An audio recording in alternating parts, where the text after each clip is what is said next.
With spring break just around the corner, students determine how safe their vacation destination really is. President Trump meets with leaders of the video game industry to discuss concerns stemming from video game violence and its potential influence on the youth. I'm here at Mindful Ways, a support center for maternal mental health. They have groups that talk about issues like postpartum depression, the same kind of issues that are being discussed in a state assembly bill. I'll have that story coming up next. From the School of Journalism and Mass Communications at San Jose State University, your source for what's happening with a fresh perspective on today's issues. You're watching Update News. Welcome to Update News. I'm Cynthia Loera. And I'm Trevin Smith. The University Police Chief surprised the campus community this week with news of his resignation. Chief Peter DeSena is resigning at the end of this month, after 8 years with the department. DeSena said an opportunity presented itself, and it was the right time to move on. He will be joining the Los Gatos Montezureno Police Department as chief. DeSena is a San Jose native and attended SJSU for bachelor's and master's degrees in art. He worked 3 decades for the San Jose Police Department before joining the University Police. He told Update News that he's confident that he's leaving the department in good shape in spite of recent threats of gun violence that have turned out to be false alarms. Officers are trained and equipped to deal with the situation. The important thing is to train the community. And so we do have that, we call it Run, Hide, Fight. It's based on training that was developed by the City of Houston. And he added that the UPD website has a training guide for campus safety. DeSena says he's happy to stay in the San Jose area because his family lives here and the University Police Department is like a family to him. The campus community has received yet another alert message this week. A false threat was made Monday to Pina's Cafe on San Fernando Street. The incident started over the weekend. Store owner Myun Chang says a student came in the cafe on Saturday afternoon around closing time. The student offered to have what he called a business talk with Chang, who politely refused and asked him to come back on Monday. I didn't know he had something problem, but something different anyway. Yeah, that's why, I hopefully everything well, everything okay. Yeah. In an email to the campus community, police said the student appeared to be undergoing a mental crisis and later made some comments that were taken out of context and spread on social media. The school and university police have investigated the incident. They say no credible threat was found. Recent school shootings have revived the debate on violence in video games, with the president wanting to take action on the issue. Violence in video games is once again back in the national debate. The recent school shooting in Parkland, Florida sent people scrambling for answers, eventually reaching the Oval Office, where President Trump now has his sights set on the gaming industry. Throughout the Bay Area, gamers are reacting to this. Some are saying it's just scapegoating to get them to unplug. I don't believe it's the game that makes you want to go out and shoot people. I believe that if you wanted to go out and shoot people, you could do that anyway. Dylan Domingo is an avid gamer and a member of SJSU's gaming forum Spartan Star League. He's been playing his whole life, and he disagrees with the theory that violent video games make violent kids. I think it's a lot easier for, the media, politics, parents to have like this one thing that they can say, that's what caused it. That's what, caused this kid to lose his mind and commit these terrible acts. But I don't think that's the case. What we see in the research with video games and aggressive outcomes, there's a pretty persistent small correlation. SJSU child development professor Ellen Mitta agrees, arguing that video games actually play a small role compared to the influence of life at home. What actually happens for the individual child really depends on, are they already at risk for aggressive behavior? Do they have support in their family? In a meeting with representatives from the video game industry, President Trump addressed the issue of violence in games. He met with leaders from games like Fallout and Grand Theft Auto.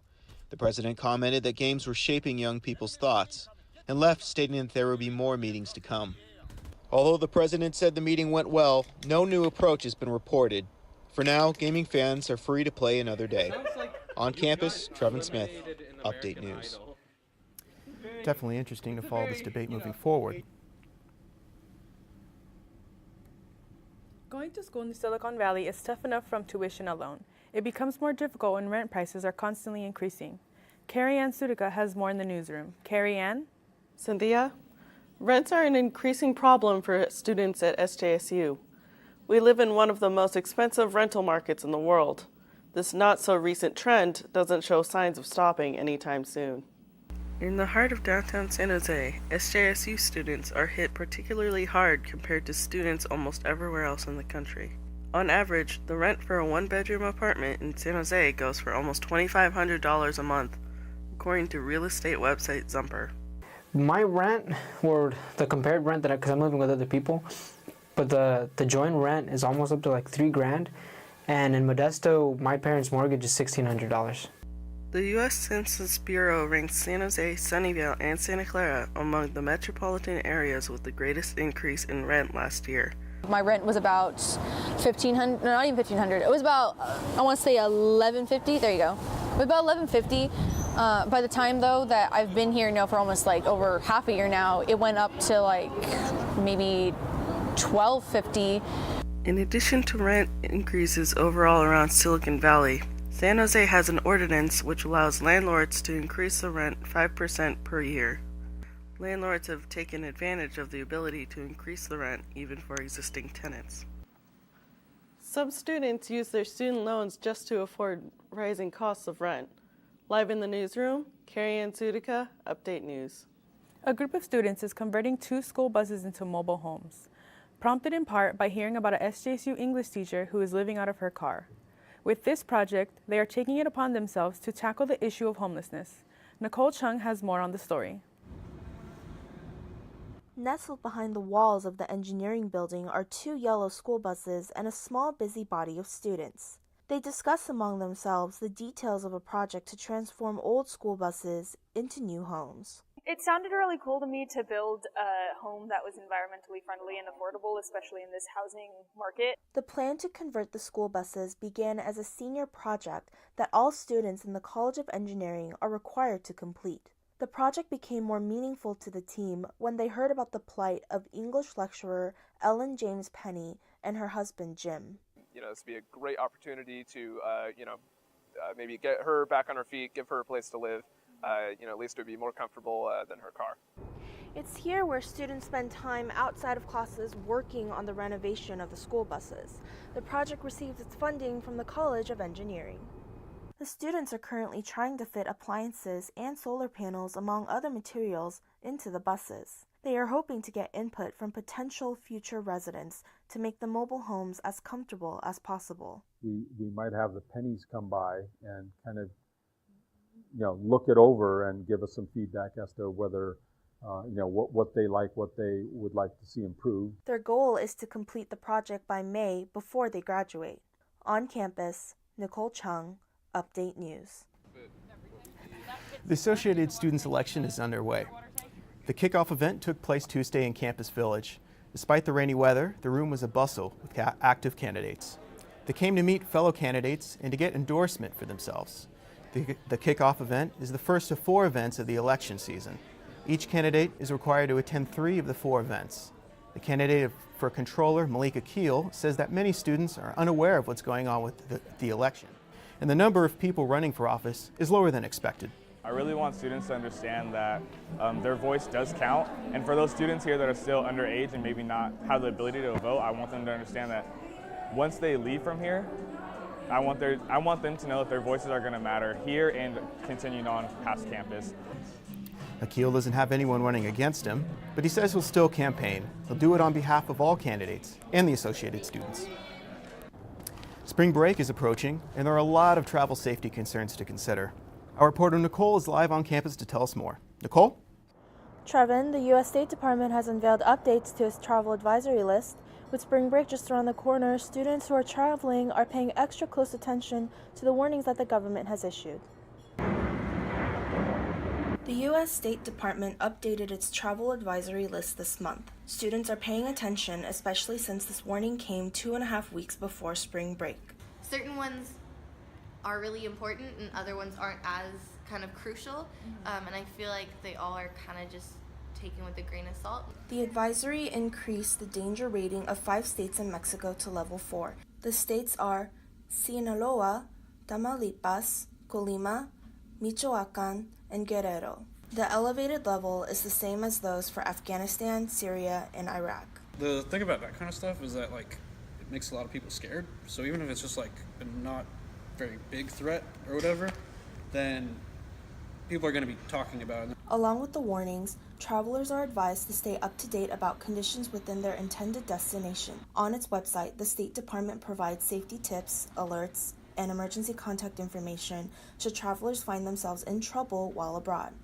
The warnings are there to give travelers like a heads up that this is going on, and whether they choose to abide by it or listen to it is their choice. The Student Wellness Center has also put up posters with safety tips for students traveling during spring break. One of the posters lists advice for those traveling abroad. Students can also find this information on the State Department's website under International Travel. As a safety precaution, the State Department recommends all travelers to make sure all their documents are securely stored and emergency contact information ready at hand. Live on campus, Nicole Chung, Update News. The State Assembly will consider a bill on maternal mental health next month. If passed, the bill will require screenings for issues like postpartum depression. Kristen Lamb shows us how moms are seeking support for these issues. Where have you been?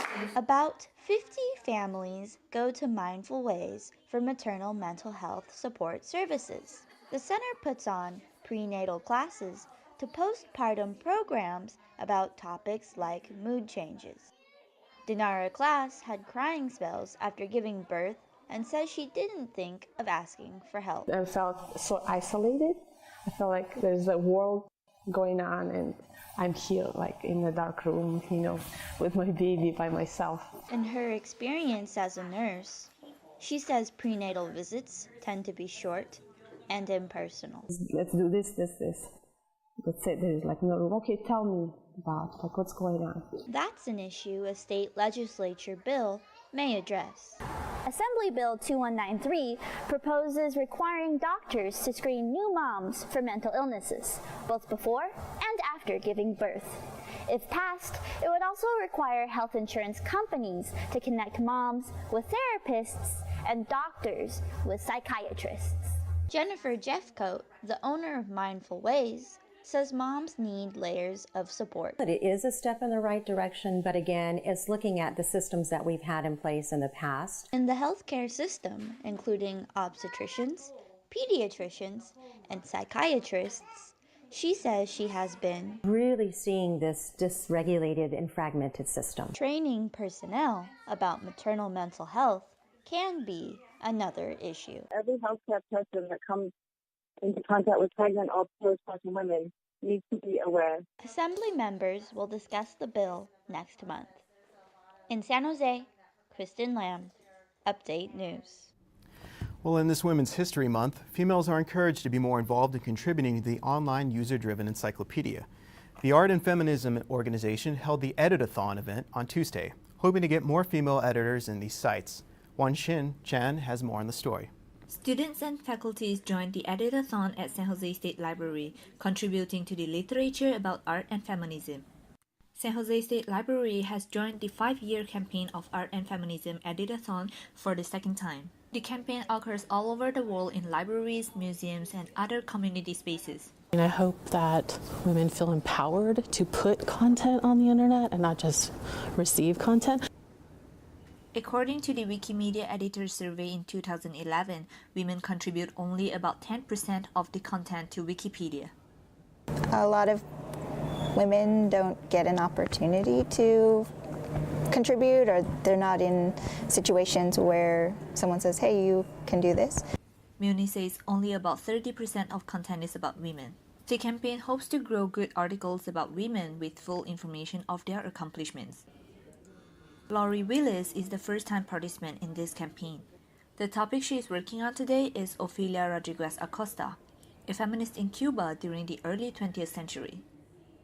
Feminism tends to be neglected sometimes in reference works such as Wikipedia, so we're trying to help add in some information that's not already there. Willis looks at books in the library that may have more information than the content available on websites. Participants of the Editathon learn about contributing objective facts during research on biographies, citing sources correctly while creating an article and contributing to the whole society. On campus, Wan-Shin Chan, Update News. And when we come back, Melissa Uriar will be here with a look at arts and entertainment. March is Women's History Month, and the Tech Museum hosted an event for young girls interested in the future of STEM. Students from the Middle East visit San Jose State to show their films surrounding the Israeli-Palestinian conflict.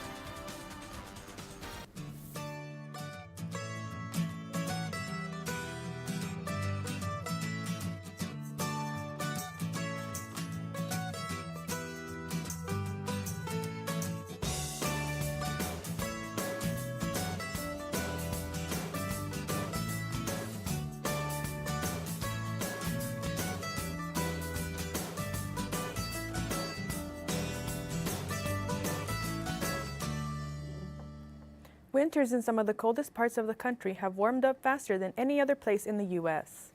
Information published by NOAA, the National Oceanic and Atmospheric Administration, showed that the region between Montana and Michigan had the biggest increase in temperatures over the past 30 years. NOAA experts say that coastal states like California should experience dangerous weather conditions if the temperatures continue to rise. We would see much more frequent flooding events happening, especially along the bay communities, and there's a lot of people who live close to the bay. Also, according to the report, states like Minnesota that see winter days get to 30 or 40 degrees below zero could see that less in the coming years. Corderos say that gas emissions from cars and factories are largely to blame for the warmer weather. And now we have Melissa Uriara with Arts and Entertainment. Tell us more about the student films that were recently on campus, Melissa. Yeah, of course. 7 student films focusing on the conflicts in the Middle East were screened at San Jose State University. Followed with an open discussion, attendees were able to share their perspectives about the films and the conflicts in the area. Jelani Reyes has a story. With stories about checkpoints that separate Bethlehem from Jerusalem and 2 siblings with opposite personalities, 7 student-made films shed light to everyday life in Palestine. Held inside of the Diaz Compiègne Student Union, San Jose State University Students for Justice in Palestine screened the films which focus on the West Bank, East Jerusalem, and Gaza. The event was co-sponsored between the student group, the Justice Studies Graduate Student Association, and Justice Studies Associate Professor Sang Hae Kil. Us as a club, that's what we do. We advocate for human rights in Palestine and, connect that with other causes. So that was the whole thought process behind this. El Mayari is the president and founder of Students for Justice in Palestine. The organization was founded in August 2014 and is built from students, faculty, staff, and other SJSU community members. Many students like Fawaz Harara say it's important to advocate for issues in Palestine. As a member and as a Palestinian, I feel it is my duty to always voice the injustices that are happening in Palestine. With more than 50 attendees, the short films were followed by a discussion led by El Mayari and the organization's treasurer, Kai Safer. Some films focus on more serious problems, while others relied more on the lighter side of life. Most attendees were actively engaged throughout the discussion by asking questions and taking notes. I hope that it gets people thinking about the conflict, about the struggles that the Palestinian people face. Safer said the organization promotes for a safe place to facilitate dialogue about both the conflict and the struggles of Palestinian people. The films are available for screening online. On campus, Jelani Reyes, Update News. Famous travel writer Don George joined students and professors on Tuesday at King Library. George was invited by the English department's Laurie Author in Residence program. The program invites an author each year to teach at SJSU for 1 or 2 semesters. George's book, Lonely Planet's Guide to Travel Writing, is the best-selling travel writing book in the world.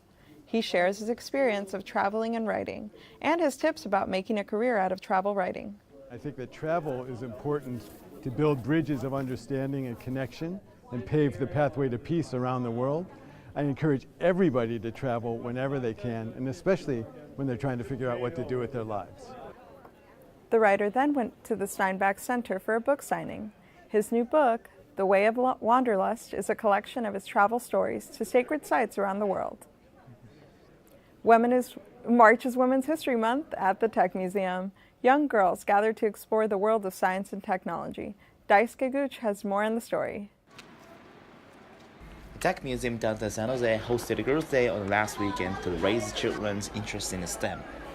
The participants spent time on craft making, virtual reality experiences, and workshops. Yeah, it's kind of fun just kind of making stuff and completing designs and like the atmosphere. I like the atmosphere of the challenge and the tests and stuff. Many kids lined up for the drop and dash, and each group made a vehicle that launched a smaller vehicle when it was dropped. The goal of the activity was to make the small vehicle travel the longest distance. The most exciting part of this event for me is to watch young kids walk down the stairs and into this exciting space with lots of activities happening and just hearing the, ooh, can I try that? The Girls' Day passport was handed to the participants and they collected the stamps at each activity. Local groups including NASA and Elon Rock Education Foundation put on workshops. At the booth called Miss CEO, girls focused on leadership skills, making the cards indicating their strengths and dreams. I mean, I think STEM and anything in STEM is just so exciting, and I think young women should definitely pursue it for a variety of reasons. There's so many ways to be creative. Around 2,600 participants joined the event this year. The number of participants is steadily increasing. The Tech Museum has been hosting a Girls' Day for 3 years. The next event will be May 12, and it will spotlight on the medicine and animals. 다이스케이구치 Update News. Bikinis, beaches, and beer, spring break can be expensive, but it doesn't have to be. With spring break around the corner, many SJSU students say they hope to find ways to de-stress in a fun and affordable place. Nora Ramirez has the story. With spring break around the corner, SJSU students say they feel discouraged from traveling due to the high cost. I was wanting to go to a different country or just like spend time away from the Bay Area, but the amount of money I make or my circumstances don't really allow me to spend more than I can. Career counselor Lynn Lewis says that considering meal size, sharing meals, camping, and traveling locally are some of the ways students can have fun without spending much. I would suggest for college students to really look into doing road trips. I think that's one of the best ways to travel without spending a lot of money. Other students say they don't plan their week but rather go with the flow. They consider a small budget and travel to places where they have family to decrease their costs. I kind of buy my ticket a few weeks before spring break and I just get on the plane and go. And I plan as I go. According to Expedia, travel packages to Los Cabos is around $2,000 per person. Packages to Cancun are about $3,000, and packages to LA are just over $1,000. However, students can make a round road trip to LA just under $500, including gas, stay, food, and touring. One of the most affordable ways for SJSU students to travel is to make road trips. On campus, Nora Ramirez, Update News. A Mexican folk dance group on campus is celebrating its 15th anniversary. Grupo Folclórico Luna y Sol held a colorful performance Saturday. The group tapped the night away at the Hammer Theater. Students, families, and community members packed into the Hammer Theater to watch a San Jose State tradition. Backstage, the dancers with Grupo Folclórico Luna y Sol were stretching and toe-tipping in anticipation of the performance. Artistic director Itza Sanchez was one of the 10 students who began the original folk group on campus, and now she's a professor leading the group. You saw the journey in the videos of where this group has come from nothing, practicing outside, begging to, can we please perform at your event? And now we're turning people away. Sanchez says the group has grown in popularity, committed to academic excellence and to the art of Mexican folk dance. In the months leading up to a performance, the dancers will typically practice as much as 4 hours a day, 4 times a week. And it shows as they effortlessly glide on stage to perform. While the group started with just 10 students, it's now up to 70 dancers, and that does it for arts and entertainment. Well, thank you so much, Melissa. The dancing was so cool. Yeah, they were just so beautiful. It looked like a great event. When we come back, Sarah Biella will be here with sports. SJSU hosted San Diego State in their first conference series of the season. Stay tuned to find out who swept the competition. James John and Aria Torogi had a good tournament in the Western Regional. Find out how they did when we return.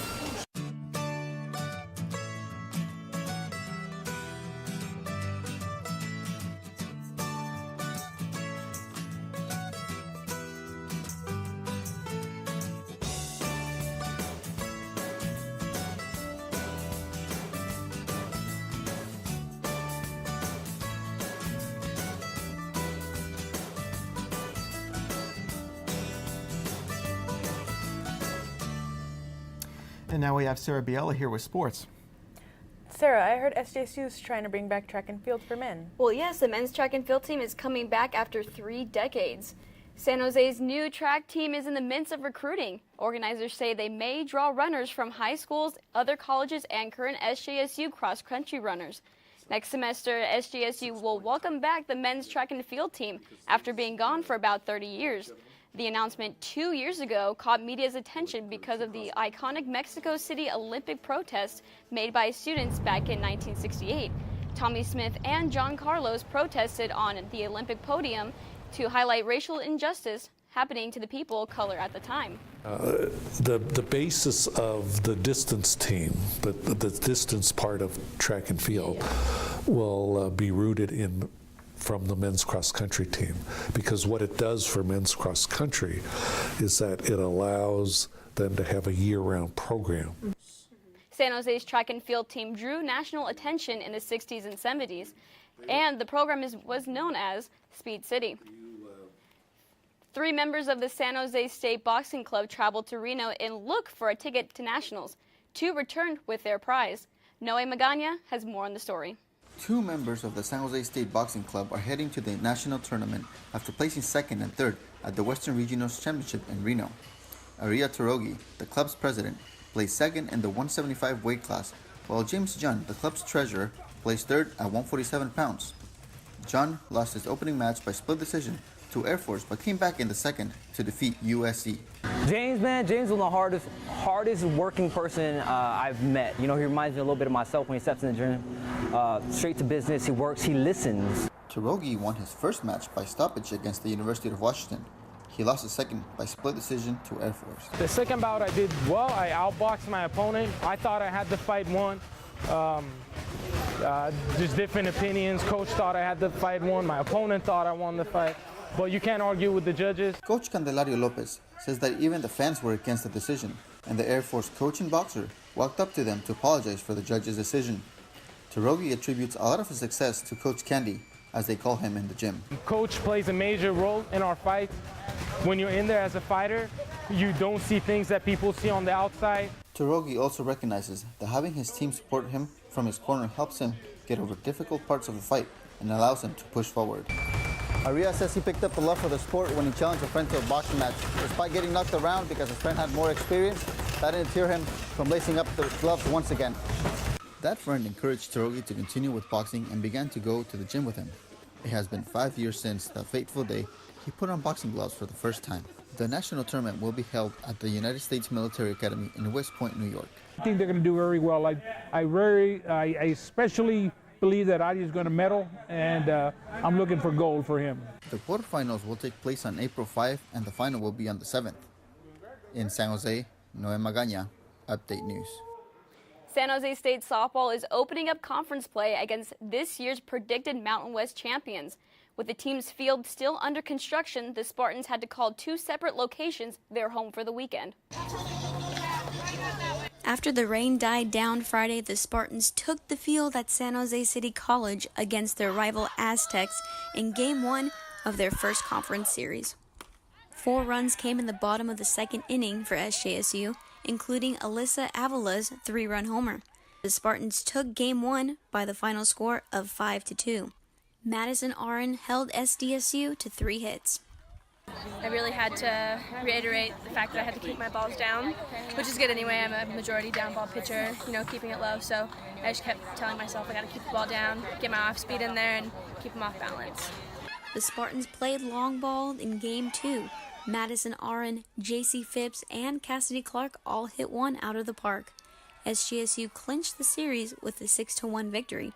Caroline Bowman earned her 10th win on the season as she held the Aztecs to 1 run. In Sunday's finale, the Spartans looked to bring out the brooms at Foothill College. After the Aztecs got on the board first, it was all SJSU for the rest of the game. Madison Aron's 2 3-run home runs in back-to-back innings helped propel the Spartans to a 9-1 victory. Sweeps are tough to get. I was really pleased with the way the kids played all weekend. They hit the ball well, we pitched well. I'm real proud of them. They very few mistakes all weekend. SJSU secured the 3-game sweep over the Aztecs. SJSU faces the first place Boise State Broncos in its next conference matchup. Game 1 of 3 is today at 3. And that is all I have for sports today. I bet Tommy Smith and John Carlos are going to be excited to see that come back onto campus. Oh, most definitely. Best of luck to the Spartans moving forward. Yes. And that's it for this week's edition of Update News. From all of us here at Update, we thank you for joining us. Be safe and enjoy your spring break, Spartans. Goodbye.